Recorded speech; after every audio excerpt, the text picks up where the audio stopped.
Hey guys, it's me, Aiden. So today I wanted to talk about the latest episode of Boba Fett. So many things happen. My mind is still like wrapping around everything, all the emotions and stuff. So I'm just gonna talk about the things that I can grasp right now. Okay. First of all, this was a huge fan service episode. Huge. This was like a whole major crossover with so many things that I wasn't expecting to see, but it was like so cool to see all these things and characters. So first of all, we have Cobb Vanth. I found it very fitting that Cobb Vanth returned for the Boba Fett series because since he kind of like donned the armor during Mandalorian season 2 to protect his town. To me, I don't know, that having to don the Fett armor, right, and protect his town with it, that kind of makes him like a quote unquote like successor for a while, if you know what I mean. So next, let's talk about Mando. Mando went to find Grogu, who is training with Luke Skywalker.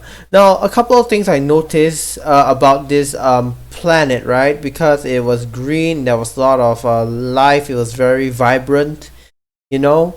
And yeah, that along with the reference to like the stone brick house, the stone brick house, like the ones we saw in The Last Jedi, right?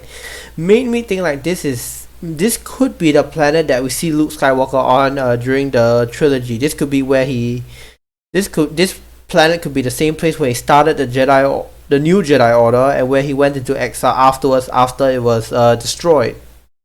But I don't know, maybe they're just similar planets or something, and I'm just getting them mixed up. So correct me if I'm wrong. It's always awesome to see R2D2, like just like seeing him as Mando's ship landed, it got me like super excited. And then my excitement, continues to grow when I see, well, Grogu for one thing, but Luke Skywalker also there. And then later on, we also got to see Ahsoka Tano.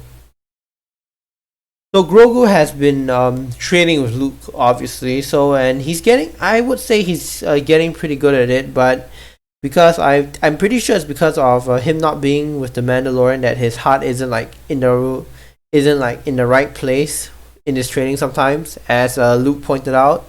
Also, real quick, speaking of that scene, can we please take a moment to appreciate Luke Skywalker and Ahsoka Tano in the same fucking scene together? I mean, wow. And the Anakin references, I I can't even handle that right now. So Luke did access Grogu's memories, and we got to see a really cool shot of the Order 66 during Operation Nightfall, where they stormed the temple. Now, I was so fucking hyped to see live action clone troopers again after so many years. It's been so long since we've seen live clone troopers in the live action shows and movies. So this was really cool to see the 501st again, even if it was in one of the darkest events in Star Wars history.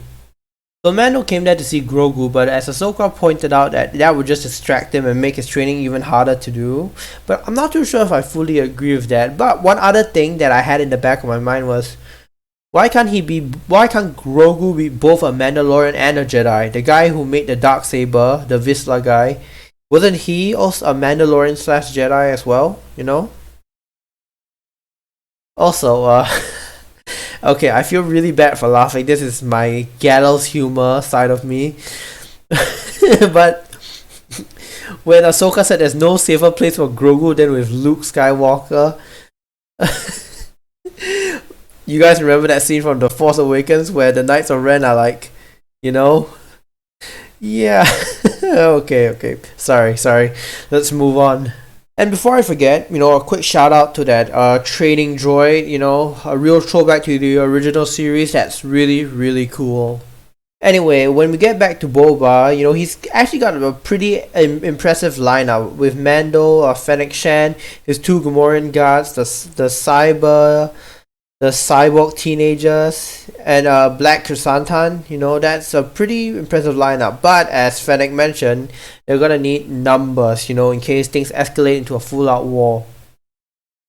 So Mando goes to see Cobb Vanth, who, I guess, even though the town doesn't seem to want to fight, after the whole crate dragon thing, I feel that Cobb Vanth he had enough respect for Mando to like consider it and call a meeting, so to like try and convince people to help Mando and Boba and everyone else down at Mos Espa.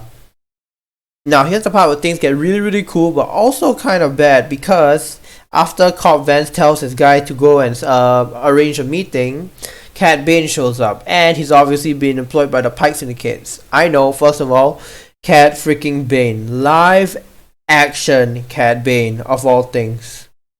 I mean, he didn't even have to say his name because, come on, we all know who he is. And unfortunately for Cobb Vance and his deputy, Cad Bane is a very fast shot. So they both of them get taken down. But I hope that Cobb Vance survived that attack.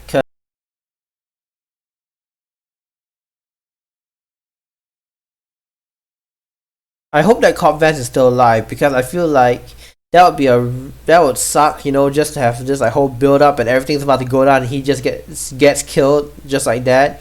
Even though it was really cool to see Cad Bane again, I hope that Cobb Vance is still okay.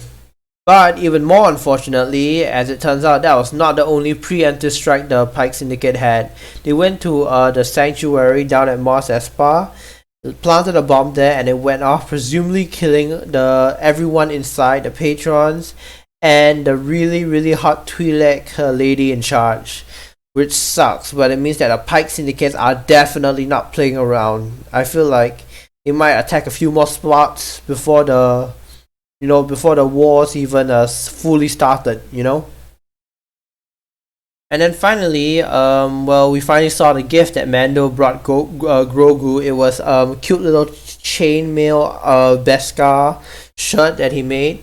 But you know, Luke Skywalker also has a thing where he has to choose between the lightsaber, you know, to like keep going with his training as a Jedi, and you know the chainmail armor, which that means he will stop training and go back to the Mandalorian. Now, obviously, for the views and all, Grogu should return to the Mandalorian, you know, to keep the popularity up, because I know people really love baby Grogu. But I still don't understand why Luke like can't let him be both. Maybe he's not I don't know. I just feel like he should, you know, be more open to it. Like, why can't he be both? And this whole like attachment thing.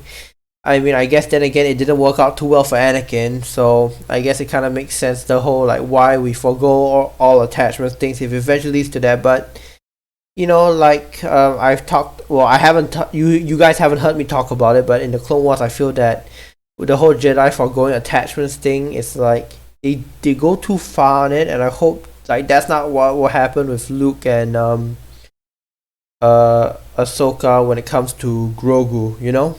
Sorry I'm rambling, my mind is still like all over the place right now. Also, shout out to Dave Filoni for directing this amazing episode. I really enjoyed it. I think it might be my favorite episode of the Book of Boba Fett yet. But yeah, anyway, thank you guys so much for watching my review. If there's anything else you want me to react to or review, leave it in the comment box below. I will see you guys next time.